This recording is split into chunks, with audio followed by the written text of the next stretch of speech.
Chat Arms TV, man, we're back with another one of the interviews from the interview series. And this has been one that's been in the works for several months. It's just been a matter of getting it scheduled, man. We got to meet, I want to say at the beginning of the year at Justin's birthday bash. This has become a good buddy of mine, man. Shout out to Kingery. We got him sitting down with us today.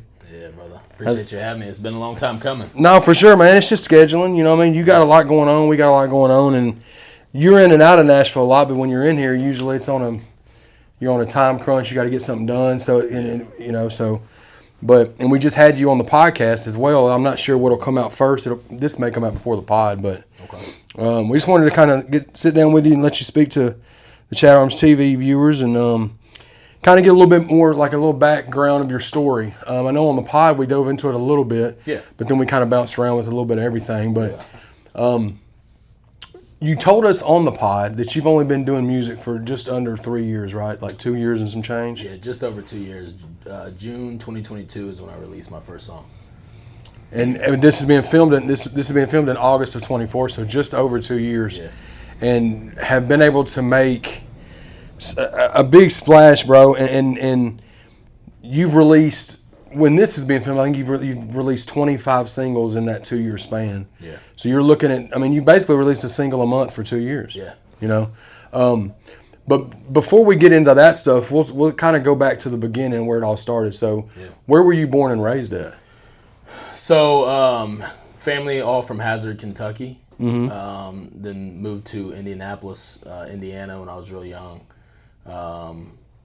And then, you know, I'm an only child, grew up with a single mom. So we've been living in the Indianapolis area ever since. Yeah. What was it like growing up? It was a little, I mean, my mom worked her ass off, worked a couple jobs to make sure her and I had everything that I needed. You know, my dad went to prison when I was 5. Okay. Yeah, he was in prison till I was 27. Mm-hmm. He went down for murder and robbery. So. Oh wow, bro. Was he? How old was he? How old were you whenever he? I was 5. Okay. Do you even recall any of that being a thing that young? I mean, I don't have a lot of recollection of like time spent with my dad. But like I remember the time, like, you know, like it's like sticks out like day, like when my mom told me that like he went to prison. Mm-hmm. You know, I recollect that, but not too much like time with him. Yeah.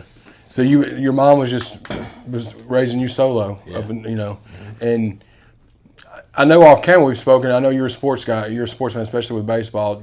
Was that something that you started out as a young kid? Mm-hmm. Was it just baseball, or did you play?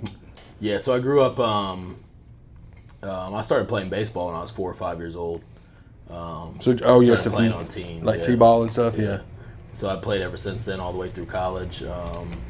Wrestled through high school. Played a little bit of football growing up. I stopped playing football, focused on wrestling and baseball by my freshman year of high school. Yeah, and growing up, like in addition to baseball, like just to slide over to the music side of things, when you was growing up in the house, do you remember anything like your moms used to play when you was growing up? Was it country, or was it a little bit of rock, or? Yeah, it was mostly like I grew up on country music, old school country. You know, Hank, Merle, Waylon, Alan Jackson, George Strait, you know, stuff like that. Growing up, and then you know, I got I think it was talked about a little bit on the podcast. Like hip hop and country is pretty much what I listen to. Yeah. You know, so a little bit of both. The 1 second I'm listening to one, the next something else. Just jumping around. That's kind of how I was, man. I would listen to nothing but country until like when I was 13, maybe. Okay. And I heard Bone Thugs and Harmony sing Crossroads live at the Video Music Awards, and I was like, what is this shit? Because all I had heard was like the hip hop, hippity hop, like that kind of shit, or like 69 Boys, or the shit you'd play at high school, middle school games and shit. When I heard that, I was like, this is different, you know? And then I kind of started going back and forth between country, and 90s country still is like my favorite shit to listen to. Yeah, the first album I ever owned was Master P's Ghetto D. Oh, bro, that was the shit. That's a classic, that was dude. The shit. It really was, man. No Limit had a lock on in the late 90s. They were releasing like every 2 weeks. Yeah. So was that the first like inclination of rap that you started listening to? Was like Master P, or was it like growing up? I know you said you listened to the country. What was it? Do you remember from the rap side that you kind of that got you into like rap music? Yeah, I mean, it was. I've always been a Tupac fan, Biggie fan, and then, but I also dabble in like some R&B stuff too. Yeah, I really I like that music too. So hip hop, R&B, country. It's it just depends on what mood I'm in, what I'm listening to. Right, and growing up and like you was just a fan. Was it anything you ever thought that you would want to do? No, I mean I've always enjoyed like singing, just strumming on the guitar, like when I was real young and stuff like that. Did I ever think that I would be doing this? No. Yeah. It was always something like it was a dream of mine. It was like the same, but there's nothing that I ever saw coming to fruition. Right, and you said too that you said you played ball. Did you play college baseball? Yeah. Mm-hmm. Where was that at? So I started at a junior college in Illinois when I got out of high school, and then I ended up throwing my arm out. I had labrum and rotator cuff surgery, like literally 3 or 4 weeks into my college career. After my surgery, I went and finished at a Division III school in Indiana called Franklin College. Oh yeah, dude. So you said college ball, and then what career path did you see yourself finding? Was baseball ever something you saw yourself like trying to pursue further than college, or were you just cool with playing college ball? Or no, I definitely wanted to go. I definitely wanted to go pro. Yeah. And then like when I threw my arm out, it kind of threw that off track. So. Oh, okay. Yeah. Was it Tommy John? No, labrum, rotator cuff. Oh, dang, bro. My labrum was completely torn off the bone, so yeah, like there was no coming back after that. I DH'd a little bit at Franklin College, Division III baseball, but like I was never the same. Yeah. Well, and what's crazy, because we've spoke about this, and of course my lady Mel is like the one that kind of opened my eyes as far as you go, but like I was watching you, not knowing it, like on Live PD, bro. Yeah. So I remember when it happened, when you went viral on Live PD, when you was, I forgot what I guess you can speak about when you were dancing with the kids and stuff. Yeah. What was, kind of speak about like that, how the being a police officer, when was that something that you decided you wanted to try to pursue? Was it after the baseball thing didn't pan out? So it was, I went to college when I studied criminal justice sociology in college. So that was like, if baseball didn't work out, then that was the track that I was going to go down. Yeah. And so when I got out of college, I ended up working in the prison system for a little over like about a year and a half. And then I ended up getting job on police department working on the street. Yeah. And that was in Indiana, correct? Yeah. Okay. Yeah. And so when I went to Lawrence Police Department, which is in Indianapolis, Indiana, Live PD, the show Live PD came to Lawrence, and I got asked to do the show from the department. And kind of that's where social media blew up, because what they wanted was they want every officer that was on the show, and I got to host the show too out in New York. But they wanted every officer to have a Twitter account. So that was really like the first, Twitter was the first like social media platform that I kind of blew up on, and that led over to like Facebook, and then ended up being TikTok, YouTube, stuff like that. Right, yeah. So. And then with the Live PD, like a lot of people always, I guess, are curious about that. You said that there's nothing about that's like scripted or nothing. I think you said there's like a delay. Yeah, it's about a 15-minute delay in case anybody gets like shot or anything crazy happens. Yeah. They just can't show on air. Yeah. But other than that, it's live. There's nothing scripted about it.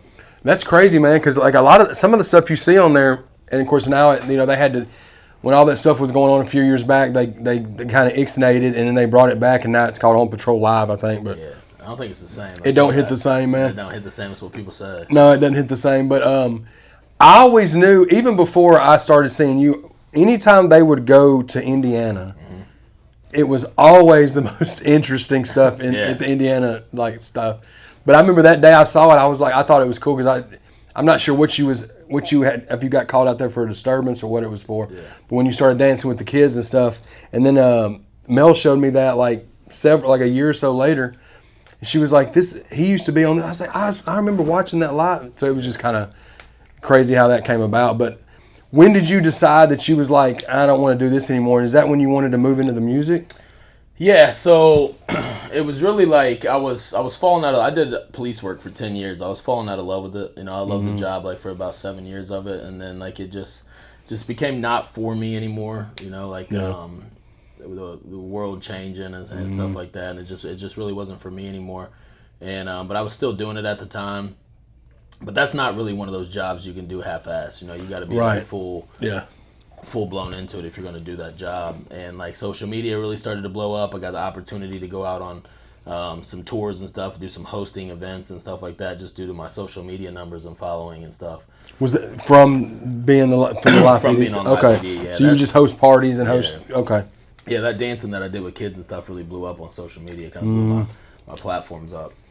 And so I got to host some stuff, and then like I said, like in the podcast, you know, I met PD Pablo out in North Carolina. I ended up going on stage with him, and then singing with Brian Martin and stuff like that. And then like so I started to just dabble in the music stuff and started to release some stuff, and it kind of went from there.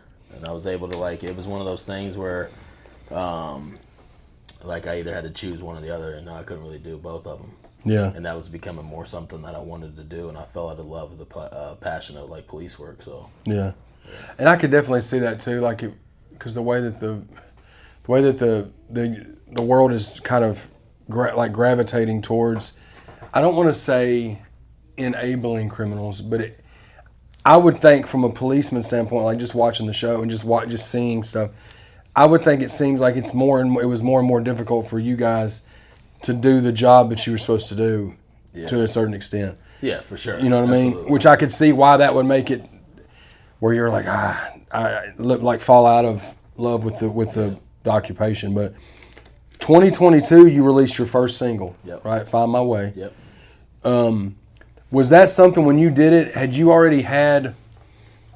It was something that they have any idea that was something you were pursuing?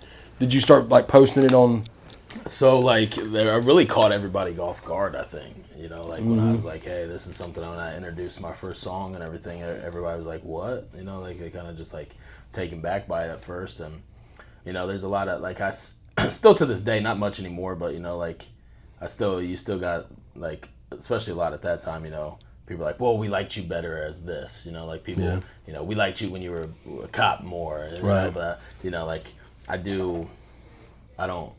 don't choose the path that I go or what I want to do in my life based off what other people want me to do. You Right. know, it's just something, if I want to do it, I'm going to do it. Yeah.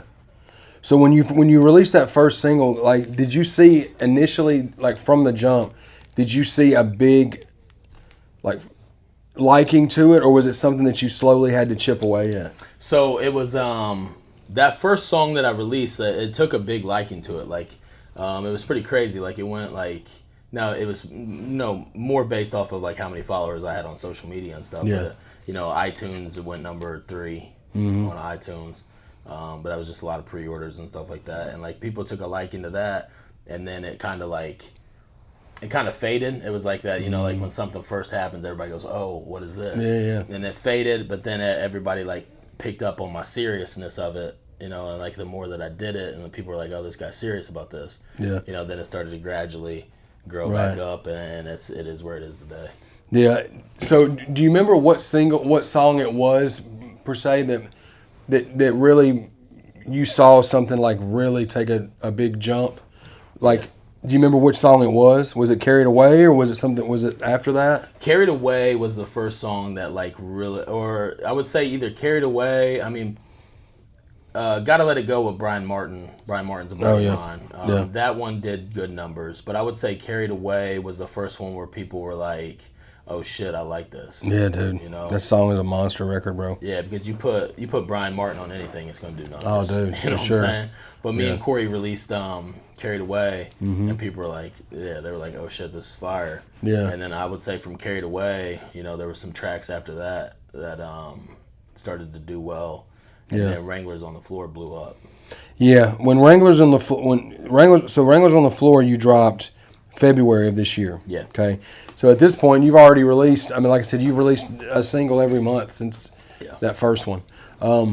But I remember when Wranglers on the Floor hit, like that shit was doing just from where I follow you on the platforms. Like I could tell that one was really taking off, bro. Yeah. To the point where on Spotify, I want to say it's at 2 or 3 million. Let's see where we're at on Spotify. You had 2.7 million on one, and then the 2.0 is at 730K. Yeah. So you're over 3 million, 3.5 million on it just on Spotify alone. Yeah. In less than a year. So that's, I think, when I really started to see like everything you were doing from then on it was like Yeah. boom, boom, boom, boom, boom. Yeah. How do you? When did you start doing like live performances as an artist? You remember like the first one, other than just like hosting and stuff? I've been doing live performances as an artist after I released. I was around the time I released "Say Something," so it was my second track. Oh yeah, okay. Yeah, so I was doing like a lot of like unreleased stuff that I never ended up releasing, and then maybe like a couple covers. Yeah, When I was starting to do that, and it was just small stuff, you know. There's no like real big stuff, like Yeah. big shows or nothing. just kind of getting your feet wet. Just kind Yeah, of. I was really trying. In. Yeah, and back then, Yeah. like the growth, like I love to watch like the progression of like music, like when somebody first starts out to where they're, and watch them like the growth and progression of my music has just been crazy for me. No, for sure, dude. You're definitely, and that's what's crazy. You know, the thing about it is, man, is you've only been doing it 2 years, bro. Yeah. It's not a thing where you've been grinding, like, chipping away at it for 15, 20 years, and it's like for you to get this kind of a reception in that short a time. But you're being a lot of it has to do with your talent, of course, but like the consistency. Yeah, Because like me doing it as long as I've been doing it, bro, that's always been. You can get so much further not being as talented as the next person, but if you're more consistent than them. You know what I'm saying? So that's especially with social now, man, because you got to post multiple times a day on across all platforms to kind of really stay in the mix. yeah. Did you have any like what was the balance like with family life? Because you've got children and stuff like that. Like, and when this stuff started taking off, how was the balancing? Was it easy for you to do? Was it difficult? Yeah, so I got so I'm divorced, so I got 50% custody of my kids.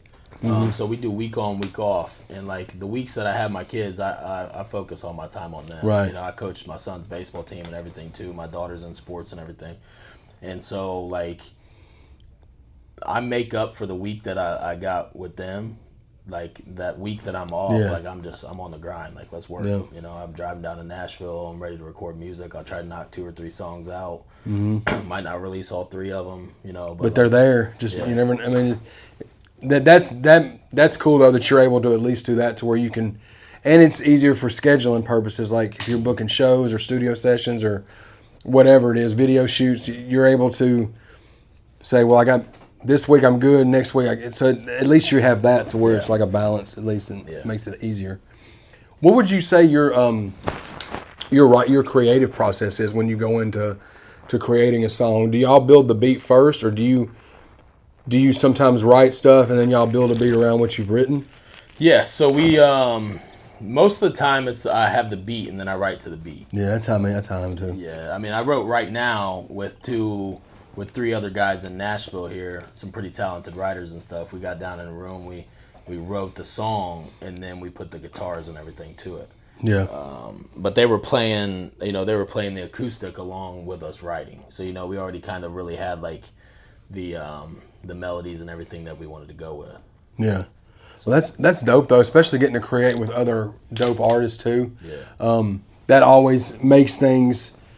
I think that makes things flow better, and especially because creating by yourself you can do, but having another dope musician or artist to bounce stuff off of is definitely, I think, much better to do. Oh yeah, it's much more enjoyable. There's nothing like that's probably one of my favorite parts of the process is being in the studio and writing like with other people, you know, sitting down and like developing the track. So yeah, for sure.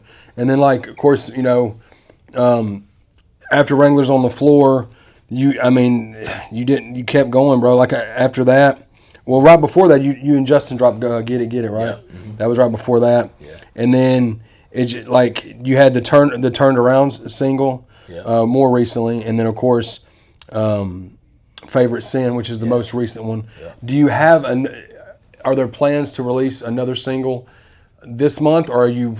I know you've been doing a lot of collabs with Ziggy, and he was on Ego's album that just released. Yeah, we just released Demon Time this past and it's going crazy. Yeah, it's going really crazy. Yeah. So speaking of that too, y'all have just recently, you and King Ego and Joe Tyler are booking or are currently doing a tour. Yeah. Do you want to speak about that a little bit? Yeah, so it'll be me, King Ego, and Joe Tyler. We're in the process of booking a lot right now. We got a few booked right now, and then contracts that are coming in. and stuff. But Kid Ziggy will be on some of the shows whenever he can. But our first show's in September 21st in Greenfield, Indiana. Oh, dope. Yeah, it's almost sold out already. So like that's a blessing right there in itself. Yeah. We just announced Alabama and Prattville. That's in November. Mm-hmm. I think we're working on Memphis and North Carolina, and there's quite a few that Yeah. I'm not even thinking of off the top of my head. Yeah, that's dope though, man. Like, is that something you're excited to be able to get out on the road? Like, would this be the first time you're actually? I know you said y'all did like some like hosting and stuff. Yeah.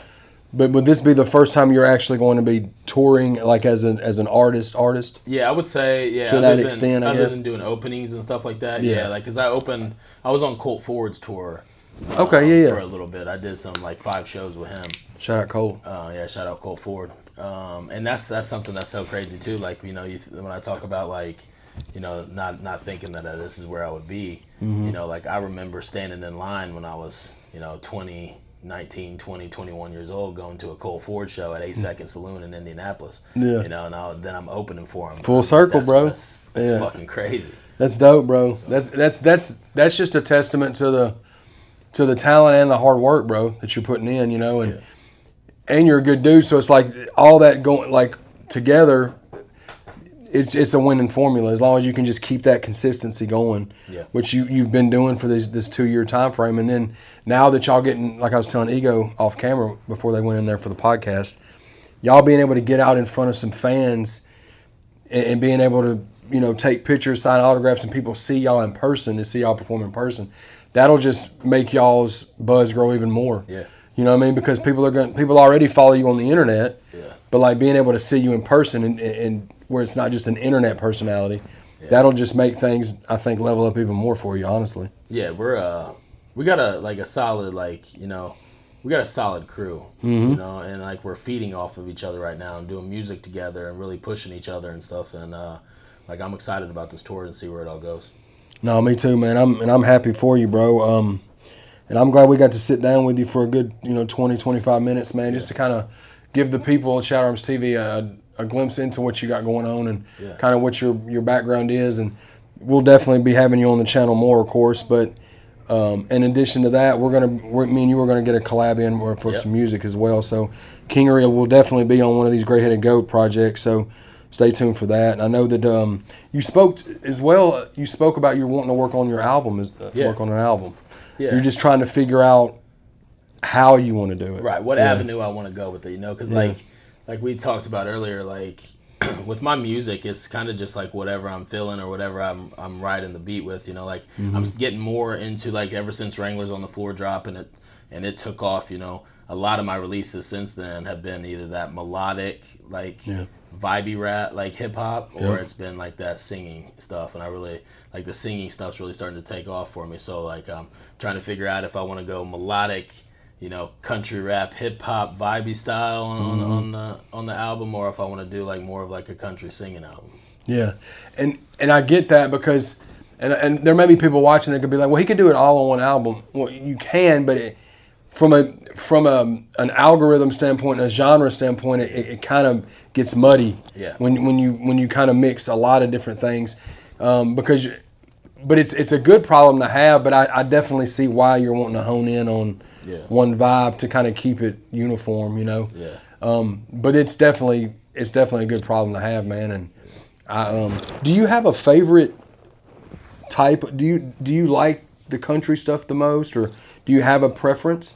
I know you like it all, but is there something you like more than others? Yeah, I mean, I really like I'm kind of torn, and that's where I'm at too. Like, I'm kind of torn between the two. Like I really like the Wranglers on the Floor style of the vibe. Mm-hmm. But then I also like Half Hillbilly with Kid Ziggy, and we got one coming out this Friday. Me, Kid Ziggy, and Joe Tyler called Standing Tall, and that's in that Half Hillbilly range there. So right now, like the song right now that I've got, like that's probably. Like, that's my favorite song I released, I think. Yeah. And that's like singing country more. Mm-hmm. So, like, I really thinking about going that way. I did that Zach Bryan cover of Something on the Orange that went well. So, I think I'm just trying to decide if I'm going to go the half hillbilly standing tall route on the album, or if I'm gonna go singing. Well, dope, bro. Well, I'm looking forward to it, regardless of what you end up doing, man. And again, I appreciate you sitting down with us, dude, and look forward to seeing y'all out on the road. You know, seeing y'all posting stuff from out on the road, and we're gonna be seeing each other at the Redneck Rave in Ohio. Yes, sir. So we'll definitely be kicking it then. But again, bro, I appreciate you, dog. Appreciate you. And Thank you. yeah, man, for sure. I'm glad we got to sit down, and y'all be sure to subscribe to him. Be sure to follow him on social media platforms if you hadn't already. We'll put all of his links in the description. And Kingery, again, bro, I appreciate you, man. Yeah, I appreciate you, man. Thanks for having me again. Absolutely, man. Chat Arms TV. Yep, absolutely.